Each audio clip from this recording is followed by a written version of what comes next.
Olá, minha gente, sejam todos muito bem-vindos ao podcast Papo de Redação, esse podcast animado e quente aqui nesse estado quente, estado de Roraima. Sejam muito bem-vindos, seja muito bem-vinda ao nosso Papo de Redação aqui no Grupo Folha, Folha FM, portal folhabv.com.br e o canal da Folha BV no YouTube. Eu quero convidar você a participar conosco, não somente ouvir ou assistir a gente, mas sim participar conosco com o seu comentário, com a sua sugestão de matéria ou de entrevista. E os canais são os seguintes. Tem o nosso zap da redação, o 999715300, além, é claro, da nossa seção de comentários do canal da Folha no YouTube, para você que assiste a gente, está na internet e assiste aqui o nosso canal no YouTube. Minha gente, vou resumir aqui o nosso cardápio de notícias no nosso podcast, que traz sempre de segunda a sexta-feira as principais notícias do dia, especialmente nessas últimas horas aqui em Roraima. Por exemplo, gente, um juiz bloqueou quase 30 mil reais do ex-senador Telmário Mota para que ele pudesse pagar uma multa por atacar o agora senador Dr. Irã, né? Isso aconteceu na época em que eles estavam tretando, né, na época de pré-campanha em 2022, e já a gente explica melhor essa história. A outra notícia é a sugestão do Ministério Público para que o governador e o vice-governador se abstenham de fazer campanha para candidatos a prefeito, vice-prefeito e a vereador em 3 municípios aqui em Roraima, e já falo qual é o contexto e quais são esses municípios. Tem também, minha gente, uma notícia de acidente de trânsito, né? A cidade de Boa Vista, ela é campeã em acidentes de trânsito e, infelizmente, para mais um caso como esse, para reforçar essa triste estatística, um homem avançou o sinal vermelho, bateu em um carro e causou um capotamento. Já a gente fala sobre isso. Tem também denúncias a respeito de suposto assédio moral no governo, né? Especialmente na Secretaria Estadual de Saúde, em um setor específico da pasta, que por sua vez nega, mas já a gente fala a respeito desse contexto. E também, gente, por falar em saúde pública aqui do estado de Roraima, uma jovem internada na UTI do HGR após complicações no parto, em que o marido apontou negligência nesse caso. Então, participe conosco, fique ligado ou fique ligado aqui no nosso podcast Papo de Redação. Deixa eu apresentar aqui a vocês a Adriele Lima, minha colega de redação aqui na Folha de Boa Vista. Seja muito bem-vinda, Adriele, ao nosso podcast Papo de Redação. Obrigada, Lucas. Oi a todo mundo que acompanha o Papo de Redação dessa terça-feira, né? É isso aí, terça-feira, hein, gente? Terçou, dia 17 de setembro de 2024. Esse é o episódio de número 330. Nunca... Rapaz, eu fico pensando assim, o podcast chegar à marca de 330 episódios realmente é muito assunto, né? Eu fico feliz que a gente possa ganhar o reconhecimento das pessoas e a gente chegar tão longe, Adriele, e a gente mal sabe, assim, aonde a gente chega, né? Você não tem essa impressão, às vezes? Sim, a gente sempre se surpreende, inclusive na redação, quando as nossas matérias são muito acessadas É. e, tipo, quando a gente tem essa extensão, que é o Papo de Redação, de falar, de alcançar aí outras pessoas que não acessam as matérias no site, mas escutam elas pelo rádio. Exato. E assistem também no YouTube, então é uma forma de... É sempre gratificante ver o quanto o nosso trabalho está indo bem longe. Com certeza, gente. A gente está por áudio e por imagens também. Eu fico muito feliz pela sua fiel companhia aqui todos os dias de segunda a sexta-feira. Gente, antes de a Adriele falar um pouco sobre as notícias que ela vai trazer aqui, eu quero começar aqui falando sobre implicações eleitorais. Por exemplo, o juiz eleitoral Renato Albuquerque bloqueou R$ 29.487,59 das contas de Telmário Mota para obrigá-lo a pagar uma multa decorrente de uma condenação na Justiça Eleitoral por ofender o senador Dr. Irã, do Progressistas, quando o parlamentar ainda era pré-candidato ao Senado. Esse montante se refere a valores atualizados a 10 de novembro de 2023, de uma multa de R$ 25 mil, que o ex-senador ainda não pagou.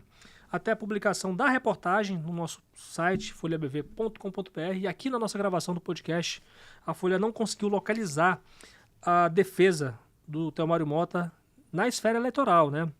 Em 2022, o Tribunal Regional Eleitoral, o TRE de Roraima, condenou Telmário Mota a pagar o valor máximo por fazer reincidentemente propagandas antecipadas negativas contra seu rival. E narra essa decisão colegiada da condenação que, em janeiro de 2022, o então senador divulgou uma série de áudios, vídeos e postagens aí, né, cards, como a gente fala nas redes sociais, segundo a justiça, difamatórios e injuriosos contra a honra de Irã em janeiro daquele ano em um grupo de política no WhatsApp. Essa representação ela foi apresentada pelo Partido Progressistas, o mesmo do Irã. O partido também alegou para a justiça que o Telmário voltou a ofender o então pré-candidato ao Senado em 2 outras ocasiões, sendo uma delas em março de 2022, com vídeos com contexto distorcido sobre o Irã, e outra em maio de 2022 por meio de cards, né? Que esses banners, né? Essas postagens bem bonitinhas que a gente faz para a rede social, para a gente tentar traduzir aqui numa linguagem mais fácil para você que não tem acesso à internet, especialmente, né, gente? No processo, o Telmário Mota pediu a improcedência da denúncia ao afirmar que sua conduta esteve abrigada pela lei das eleições, pela garantia constitucional da liberdade de expressão e que os fatos não seriam capazes de influenciar no resultado da eleição e desequilibrar o resultado do pleito. Após ser condenado, o ex-senador recorreu, mas o pedido foi negado.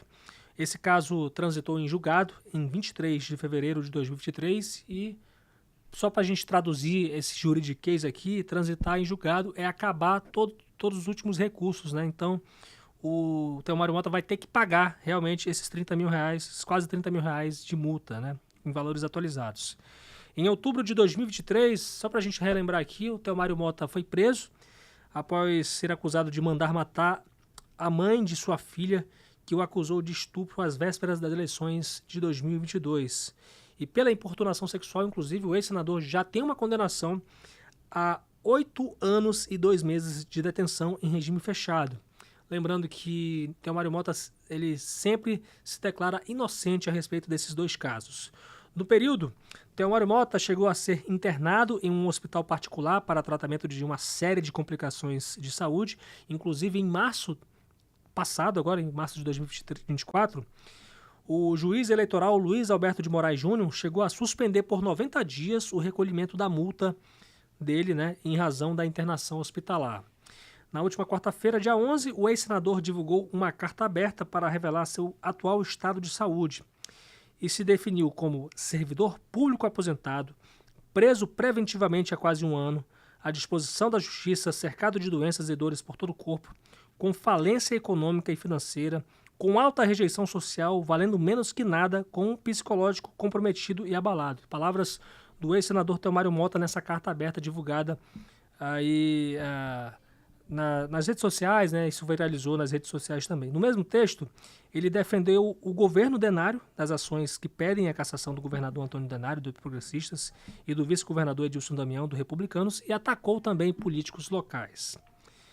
E, por falar no governo Denário, gente, o Ministério Público Eleitoral recomendou que o governador e o vice-governador, além de seus secretários estaduais, se abstenham de promover candidatos a prefeito, vice-prefeito e vereadores nas eleições municipais dos seguintes municípios: Amajari, Pacaraima e Uiramutã, no interior de Roraima. E logo depois de a gente saber dessa recomendação, nós procuramos o governo Denário para saber se eles queriam se manifestar a respeito disso. E o governo informou o seguinte, que recebeu com tranquilidade a recomendação e reiterou que Antônio Denário e Edilson Damião seguem participando normalmente das agendas governamentais, uma vez que não são candidatos a cargo eletivo. O governo estadual disse também que está cumprindo a lei eleitoral, que determina que candidatos não participem de atos ou solenidades públicas realizadas pelo Executivo neste período. Lembrando também que o MP eleitoral também recomendou que o governador e o vice-governador de Roraima se abstenham de realizar qualquer promoção pessoal de agentes públicos mediante exposição de nomes, imagens ou voz de quaisquer pessoas, sob pena de restar caracterizado abuso de poder econômico e ou político. Segundo o órgão ministerial, essa prática pode resultar em uma ação de investigação judicial eleitoral contra os políticos. Na recomendação, o MP também sugeriu que os gestores estaduais não permitam o uso dos programas sociais mantidos pela administração estadual para a promoção de candidatos, partidos e coligações durante as eleições municipais e ainda orientem os servidores públicos sobre esse assunto. O MP também pediu que o governo suspenda o repasse de recursos materiais, financeiros ou humanos a entidades vinculadas a candidatos que executem programas de distribuição gratuita de bens, valores ou benefícios em nome do Estado de Roraima. E nessa mesma recomendação, o promotor eleitoral Felipe Elu Macedo também emitiu, na verdade ele emitiu outras 2 recomendações. A primeira delas para os prefeitos Nubia Lima de Amajari, Juliano Torquato de Pacaraima e Benício Souza de Uramutã, para que não distribuam bens, valores ou benefícios a quem quer que seja. E a segunda recomendação do Felipe Elu foi para partidos, coligações, federações e candidatos desses municípios, para que não doem combustível e que os postos... Olha só, é mais abrangente ainda, gente.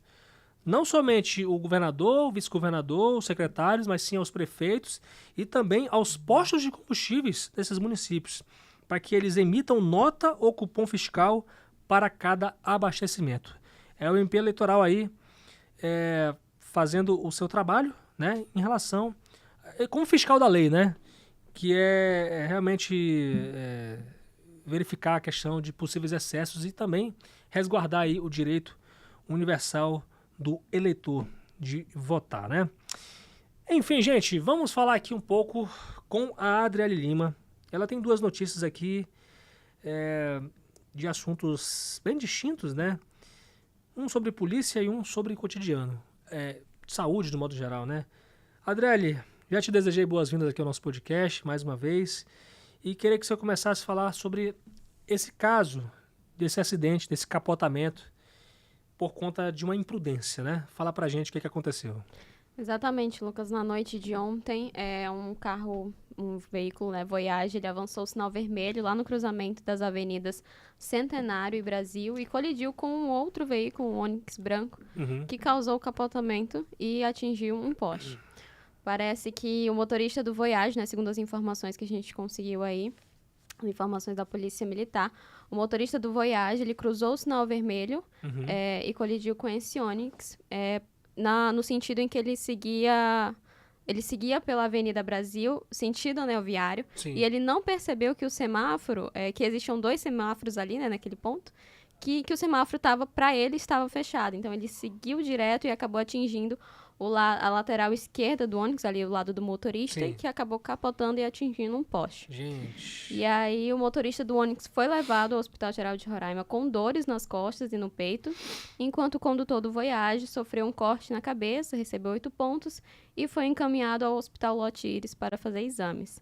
A Polícia Militar, a Roraima Energia e a perícia da Polícia Civil foram acionados para realizar ali os procedimentos no local do acidente e dar outras providências. Gente, você falou aí de Roraima Energia, né, gente? A gente ficou 30 minutos hoje. É engraçado, um assunto vai colando o outro, né? Então. Como você aproveitou aí para falar, você citou a Roraima Energia nesse caso, que já é outro caso, né? Mas aproveitando que você falou, eu inclusive ainda não consegui resposta da Roraima Energia a respeito do motivo, na verdade, porque a gente ficou 30 minutos sem energia na tarde desta terça-feira. Gente, a gente ficou 30 minutos das 3 horas e 15 minutos até as 3 horas e 45 minutos sem energia. E pelo visto foi um apagão generalizado mesmo, né? Tanto aqui em Boa Vista, teve vários bairros, né, André, que relataram. Inclusive aqui, a nossa gravação atrasou por conta da queda de energia. Né? Então, faltou energia em várias partes. Pelo menos os relatos que a gente teve foram de que faltou energia em várias partes da cidade de Boa Vista e também no interior, inclusive em Bonfim. Foi o relato, pelo menos, que a gente recebeu, né, o mais atualizado. Eu tentei ligar no 0800 da Roraima Energia, tentei ligar aqui no telefone que a gente tem da assessoria de imprensa da Roraima Energia, mas até o momento nós não conseguimos, até o momento nessa gravação, né? A gente não conseguiu retorno nenhum e a gente espera, né? Deixa sempre aberto aqui o espaço para a Roraima Energia tentar esclarecer para a gente, até porque todos nós, cidadãos roraimenses, nós somos consumidores do serviço elétrico aqui em Roraima, né? Exatamente. Adriana? Acho que até cabe aqui comentar que na redação a gente estava pensando justamente nisso, né? Os comerciantes, o pessoal que vende aí, trabalha com alimentação refrigerada, que necessita, né, dessa energia para manter os seus produtos ali refrigerados para vender, né, como din-din, picolé. quando falta energia, o que esses comerciantes fazem? Eu falei, olha, acho que perde provavelmente o produto ali, e aí o jeito é um dia perdido, né? E aí eu lembrei justamente que semana passada os moradores da vila... Ai, gente, esqueci Era no o nome interior. da vila. É, no interior ali de Rorainópolis. Eles fecharam, interditaram a BR-174 justamente para cobrar melhorias Sim, no bem lembrado. fornecimento de energia ali na vila, porque não estavam mais suportando e eles disseram que eram horas, às vezes eram várias quedas num dia, quedas de energia em um dia, e isso estava afetando ali os produtores, estava afetando os moradores, o pessoal que trabalhava com comércio, porque era faltando energia demais, eram mais 2 meses sendo afetados com a queda de energia, né? E aí acabaram tendo uma resposta. A gente ainda não sabe se o problema já chegou a ser resolvido, mas naquele momento a Roraima Energia foi até o local e ofereceu uma solução imediata ali para aquela situação, né? Vamos acompanhar aí essas questões de queda de energia. Ah, gente, a queda de energia é um problema seríssimo que afeta a todos. Inclusive, foi até bom a gente lembrar disso aí, porque a gente tem 2 pendências em relação a 2 blackouts que aconteceram recentemente agora, né? Um no domingo, ou outro foi na quarta-feira, né? Acho que foi nesse mês, né? Sim, foi nesse mês de setembro, né? Exatamente. Os primeiros dias. Exatamente. Que a gente, foi um dia 1º e outro foi no dia 4, salvo engano. E a gente não teve até então uma resposta do Operador Nacional do Sistema Elétrico a respeito das investigações dessas causas desse blackout, né? Engraçado, né? Muitas das vezes o tema fica no esquecimento, né? Mas a gente daqui da Folha não esqueceu, hein, gente? Por favor, a gente vai voltar a cobrar uma resposta a respeito desses blackouts, né? É incrível, né? A gente merece uma satisfação. Sim, a gente cobra. A gente merece uma satisfação, porque todos nós dependemos, né, da energia. Mas enfim, gente, vamos aqui... Saindo de denúncia para denúncia. Vamos sair de uma denúncia para outra denúncia, mas infelizmente... e está aqui o nosso papel de a gente poder melhorar a nossa sociedade. Todos os dias a gente recebe várias denúncias, né? E outra denúncia que a gente recebeu foi de que servidores denunciam um suposto assédio moral em um setor da Secretaria Estadual de Saúde. E você fala pra gente o que aconteceu, Adriele. Exatamente, Lucas. Os servidores do Núcleo de Reabilitação Física, aquele que fica ali localizado no prédio 5 de outubro, no Nova Canaã, eles enviaram uma carta para a redação relatando aí os supostos casos, né, uma suposta situação de assédio moral com a direção do Núcleo de Reabilitação. Segundo os denunciantes, a gestão, por diversas vezes, expôs servidores a situações constrangedoras e humilhantes. Uhum. E, segundo eles, vários servidores tiraram licença médica por problemas psicológicos. Alguns servidores relataram que fazem uso de medicamento controlado devido à pressão psicológica que sofreram, né? E são muitas cobranças excessivas, humilhação e superioridade. Né? Relatou também que eles já ouviram várias ofensas. E tudo por conta de, uma fragilidade, né? Vou abrir uma aspas aqui. Já ouvimos dela que esses servidores ficam doentes por tudo, é muita fragilidade. Estão muito mal acostumados, vou cortar as asinhas deles. Ela disse isso com um tom de deboche, fecha aspas. Então, essa situação aí de pressão psicológica que o pessoal estaria sofrendo foi tudo relatado em uma carta que a gente recebeu, tá bem detalhado na matéria. E aí eles também relataram que já fizeram denúncia na ouvidoria do SUS, no RH da CESAL e que inclusive a própria secretária de saúde, Cecília Lorenson, teria conhecimento dessas situações, dessas denúncias, mas que nada foi feito, né? Segundo a denúncia, foi prometido que seria feito algo sobre essa situação, mas que houve apenas uma reunião para os servidores, para que fossem ouvidos, que todos se posicionaram contra o modo autoritário e as perseguições que estavam acontecendo lá no núcleo de reabilitação, mas até agora nunca houve nenhuma resposta. A Folha, né, foi lá e procurou a Secretaria Estadual de Saúde, que informou que não há assédio moral contra os servidores públicos lotados no Núcleo Estadual de Reabilitação e que foi feita uma análise e redimensionamento dos servidores do núcleo, onde foi constatado que muitos deles não desenvolviam atividades em prol e benefício dos usuários do SUS. Dessa forma, o núcleo foi reestruturado com a finalidade de aprimorar o atendimento ao público, deixando mais eficaz e prioritário, com notável melhoria na rotina. A CESAL acrescentou ainda que os servidores insatisfeitos com a medida administrativa foram realocados em outros setores por iniciativa própria. Gente, de modo geral, denúncias de assédio moral, elas representam muita gente. Por exemplo, quando a gente divulga uma notícia no nosso site, cara, é uma das matérias mais lidas. Porque as pessoas, elas se sentem representadas por pessoas corajosas que fazem esse tipo de coisa. Mesmo que seja de uma forma anônima, né? Mas, poxa, eu acho que falta mais coragem para as pessoas elas acabarem com isso, né? E, infelizmente, de modo geral, o serviço público continua a mesma coisa, sabe? Continua sempre sendo alvo de denúncias de assédio moral. E isso não é só no governo, não. Acontece em todos os níveis, né? Isso acontece em qualquer... a gente já noticiou até em órgão do judiciário isso aqui. Sim, tanto né? no setor privado quanto no setor público. Em todo canto, né, onde há esse nível de hierarquia, algumas vezes podem acontecer aí essas questões de assédio moral.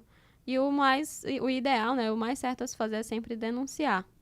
Exatamente. E aí, tudo que for necessário para apurar, para constatar se houve ou se não houve mesmo o assédio moral, vai ser feito, mesmo que, como a gente costuma brincar, né, a justiça tarda, mas não falha. Então, tem que confiar mesmo em denunciar essas situações. Teve, inclusive, Adriele, e você acompanhou isso, né? Não tô falando, não é uma questão de incentivar aqui, mas, por exemplo, teve até uma pressão por parte de hackers contra uma universidade daqui de Roraima, porque a instituição não estava tomando nenhuma atitude a respeito de assédios sexuais, né? Você deve lembrar desse caso, né? Sim, a gente acompanhou bastante. E assim, eu acho que de uma forma ou de outra, para eles não darem trela para os ataques hackers, né? Eles demoraram um pouquinho até eles anunciarem uma atitude, né, em relação a esse sentido, né? Então, de modo geral, pouca gente vê atitudes para poder a gente realmente acabar com esse mal do assédio moral, gente. Do assédio moral, do assédio sexual no ambiente de trabalho. A gente vai no trabalho para a gente ser feliz, para a gente buscar melhores condições para nossas vidas, para os nossos familiares, sabe? A gente já tem tantos problemas, muitas das vezes, né, muita gente já tem muito problema na família, sabe? Muito problema na vida pessoal, e aí vai mais um problema no trabalho, é muito complicado. Que bom seria que todos os órgãos públicos, de modo geral, eles pudessem fazer, pudessem criar mecanismos de combater, de punir os assediadores, né? Mas isso aí é uma coisa complicada, né? Porque quem toma a decisão, muitas das vezes, né, é o denunciado. Exatamente, Lucas. Enquanto ninguém se mover, meu amigo, nada vai acontecer. E para isso que a gente está aqui, porque nós, como jornalistas, somos muitas das vezes o último recurso das pessoas, da sociedade. É a caixa de ressonância da sociedade. Muitas das vezes as pessoas vêm aqui na Folha para denunciar todo tipo de coisa. Inclusive, a gente até recebe aqui dúvidas. Como é que eu vou receber o Bolsa Família? Como é que eu vou trocar a senha do Facebook? Esse tipo de coisa acontece aqui na Folha, gente, porque a Folha é o último recurso de todas essas pessoas. Sim, parece, exatamente. Parece brincadeira, mas... Parece brincadeira, mas é verdade. Vez ou outra, né, pelo menos uma vez por dia a gente recebe, como é que eu faço para receber Bolsa Família? Ou como é que eu faço para entrar na fila de não sei o que é algum benefício público?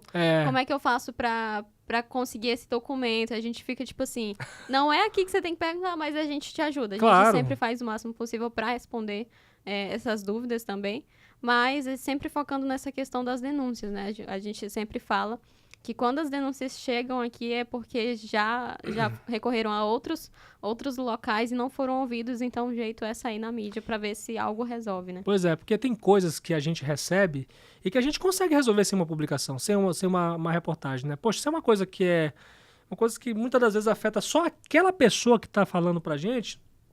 A gente já teve casos que a gente conseguiu resolver aqui. E a gente fica muito feliz por isso. Isso mostra o reconhecimento de 40 anos da Folha de Boa Vista, né, a credibilidade. E cá entre nós, olha, eu já trabalhei em outros locais aqui e a Folha de Boa Vista não tem local nenhum nesse estado de Roraima, quando se trata de veículo de comunicação, que recebe as pessoas, né, que não tem muito empecilho em receber as pessoas quando elas querem denunciar uma coisa, né? E aí todos os dias a gente recebe muita gente, né? Assim, a gente tem que filtrar também as denúncias, porque são muitas, né? Sim, A gente são não consegue dar muitas. conta de tudo, mas de qualquer forma a gente sempre incentiva as pessoas a recorrer a gente, sim.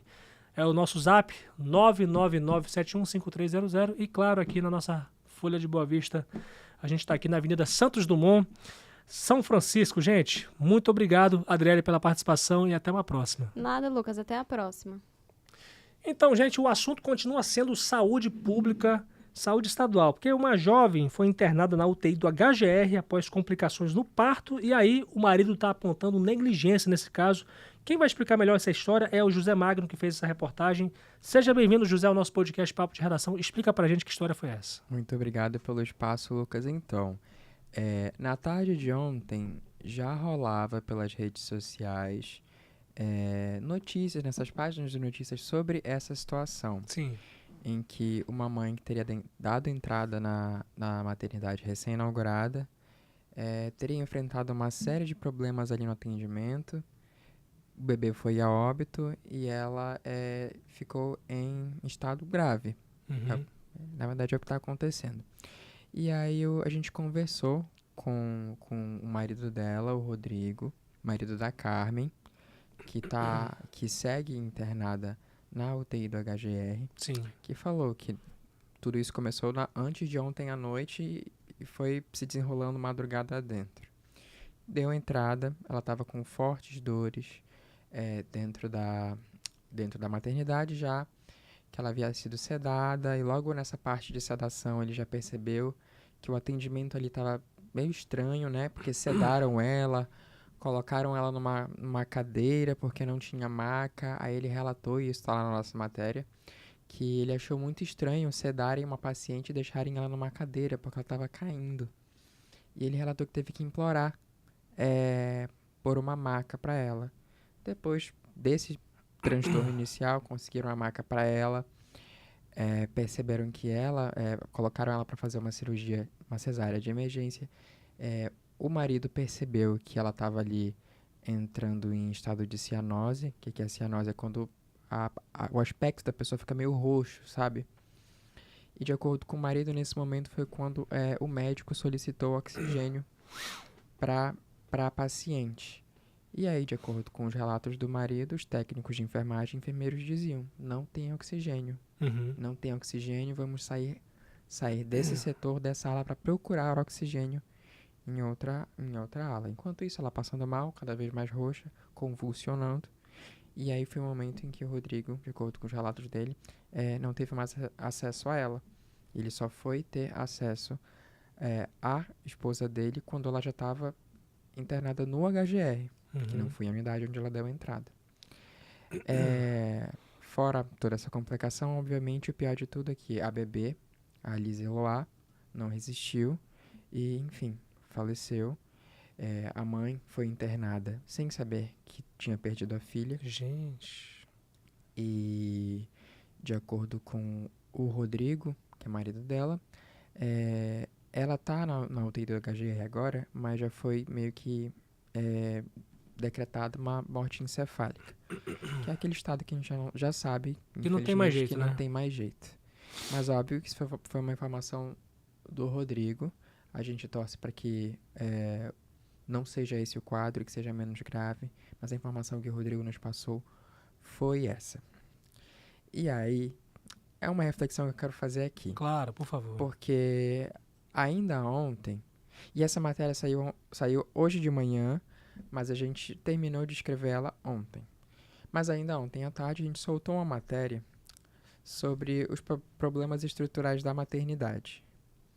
Que uma mãe também, uma paciente e familiares entraram em contato com a gente pelo Instagram, a princípio relatando sobre sabe aqueles apoios que ficam na parede? Sim. Que sim. geralmente idoso... Tipo um corrimão, né? Tipo um corrimão. Grávidas usam para se apoiar realmente. Que teria caído enquanto uma grávida estava se apoiando nele, porque é para isso que ele serve. E aí eu comecei a escrever a demanda, porque esse é o nosso fluxo, a gente tenta escutar os dois lados da história para entender a situação. E aí essa familiar de uma paciente continuou o relato dela, que além dessa questão do corrimão que caiu, que dentro da demanda era a menor de todas, ela apontou a questão da segurança na maternidade. Uhum. Que qualquer pessoa que quiser entra ou sai de lá. Não Sim. tem nenhuma. Ela também apontou a questão da má alimentação. E eu acho que há alguns anos atrás já foi pauta da gente Sim. a questão da alimentação na rede estadual de saúde. Isso. Ela levantou a questão da superlotação. De acordo com ela, os partos estariam acontecendo assim. A grávida deitou na maca, teve o parto, sai, levanta, senta na poltrona porque já vem outro. Por um lado, a gente entende que o Estado tem sofrido assim um aumento exponencial na população. Por outro lado, a gente não pode deixar de lembrar que é uma unidade de saúde recém-inaugurada e que, de acordo com o próprio governo, apenas 30% da estrutura original foi mantida. E isso é uma coisa que eles falam em todas as notas dele. Ora, se apenas 30% da estrutura original foi mantida, a gente espera que 70% da nova estrutura consiga atender as demandas das mães e dos bebês. Parece, às vezes, que a gente bate demais no governo, parece que é um pouco de exagero nosso, como alguns colegas jornalistas falam, que a gente potencializa a situação, mas não é. Porque se você vê que começou com a reclamação de um corrimão, desencadeou em vários outros apontamentos, e aí a gente tem essa situação da Carmen Elisa, que está lá na UTI do HGR, que perdeu a filha. Por isso que eu gosto de reforçar aqui, a gente não está aqui para bater em ninguém, a gente não está aqui para aumentar a situação, a gente não está aqui por sensacionalismo, nem nada. Eu acho que, como a nossa chefe suprema aqui da Folha, a Paula, sempre conversa com a gente, ninguém é jornalista por dinheiro ou por qualquer coisa. Por altruísmo ou por realmente acreditar que é possível fazer a diferença em alguma coisa. Com certeza. E é o que a gente tenta todo dia. E quando a gente tenta fazer isso todo dia, algumas pessoas ficam irritadas até mesmo com os nossos questionamentos. Mas faz parte do nosso trabalho. Claro. E é muito importante que as pessoas entendam isso. Com certeza. Cara, o governo se manifestou, né, a respeito dessas denúncias, sim, né? Sim. Em relação àquela primeira matéria, a que começou com o corrimão. Do corrimão. Do corrimão, vamos por partes. A do corrimão, o governo disse que aquele corrimão já ia ser tirado para ser colocado um outro corrimão. Um extintor de incêndio. Ah, tá. Que eu já acho estranho, porque se a maternidade é nova, você coloca para depois tirar e colocar outra coisa. Se foi inaugurada recentemente, por que o extintor de incêndio já não estava lá? Enfim, mas eles também não responderam sobre e o risco que poderia ter causado para as grávidas. Eles não responderam. Nessa mesma nota, ainda da primeira matéria, falaram 30% da não sei o que original, enfim, promoveram a inauguração e parabéns, demorou para sair, mas saiu. Sim. E mencionaram a questão da alimentação, que é prescrita por médicos e nutricionistas.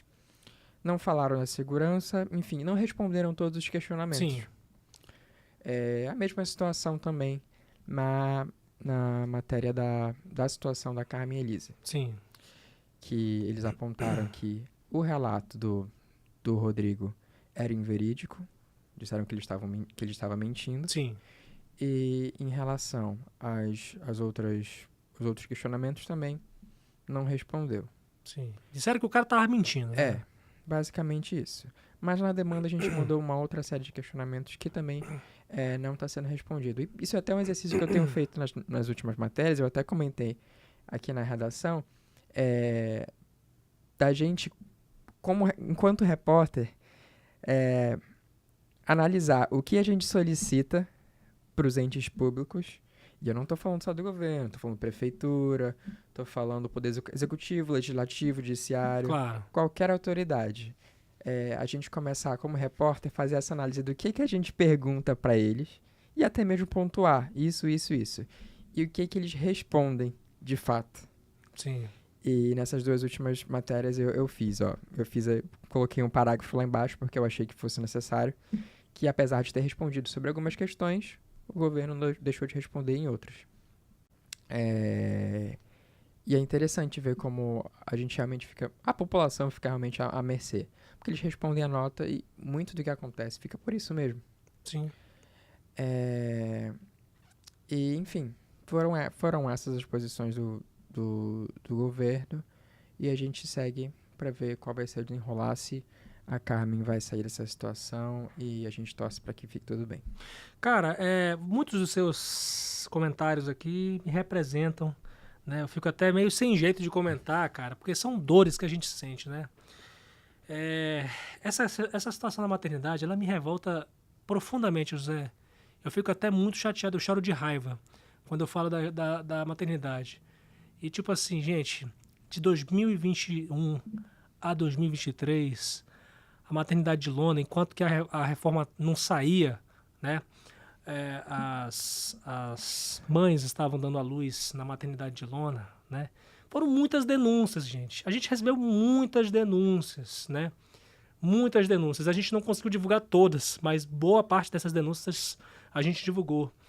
E eu fico muito triste que um dado muito sério, que foi apurado pela Folha de Boa Vista, é de que de 2021 a 2023 foram 340 crianças até 5 anos que morreram na maternidade de lona. Só na maternidade de lona, gente.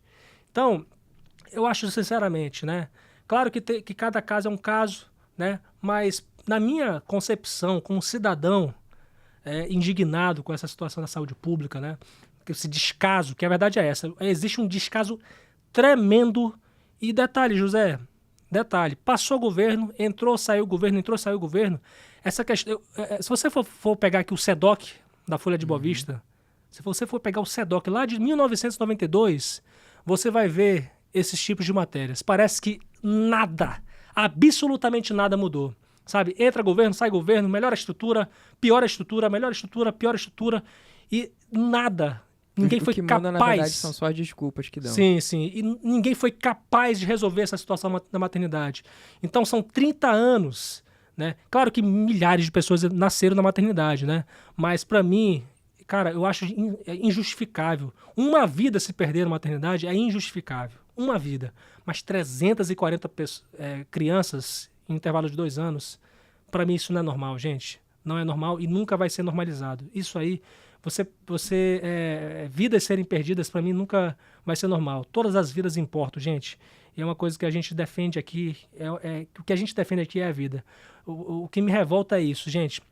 São 30 anos de inércia para resolver isso. Ninguém nunca foi capaz de resolver a situação da maternidade. Eu fico aqui registrado o meu protesto, mais uma vez, em relação a isso. Né? Infelizmente, existe uma insegurança muito grande. Quando a pessoa fala de maternidade, o que a gente pensa? Exatamente. O que a gente pensa? Qual é o medo que a gente tem? E assim, uma coisa que o Rodrigo me compartilhou, obviamente não entra, alguns detalhes não entram na matéria, porque como a gente tem um compromisso em não tornar a coisa levar para o lado pessoal. Mas claro. No áudio que o Rodrigo me mandou, ele contava que ela estava se preparando já, estava ali nos últimos meses da gestação, e ela falou para ele: amor, vamos vender o carro, porque eu não quero ir para maternidade. Ai, seja gente. maternidade nova, seja maternidade de lona, vamos vender o nosso carro porque eu quero ir para particular, porque eu tenho medo do que pode acontecer, eu não confio nessa maternidade.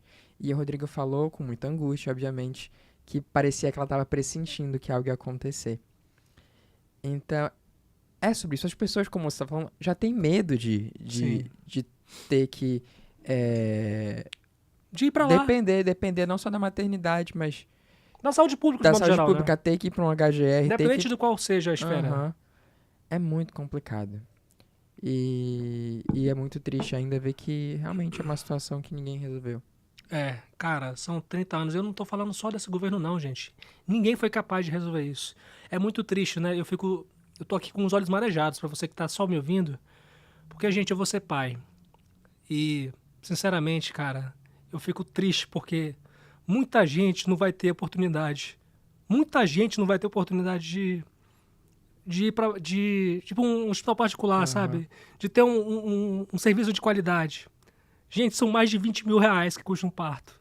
Mais de 20 mil reais. Você tem que alugar quarto. Você tem que, sabe, pagar o parto. Gente, me desculpe pelo desabafo, pelo choro, mas eu sinto muito por essas vidas que estão sendo perdidas na maternidade. Fica aqui o meu protesto. Depois dessa, eu vou encerrar o papo de redação, José, pedindo desculpa para Isso, você, Lucas, tranquilo. mas é uma coisa que me revolta profundamente. Essa questão da maternidade que ninguém é capaz de resolver. Ninguém é capaz de resolver. Eu, como pai, eu me sinto demais, cara, com essa situação. Gente, obrigado. E por hoje é só. Amanhã, às 6 horas da tarde, eu espero estar nesse mesmo horário. Se Deus quiser, Deus abençoe vocês.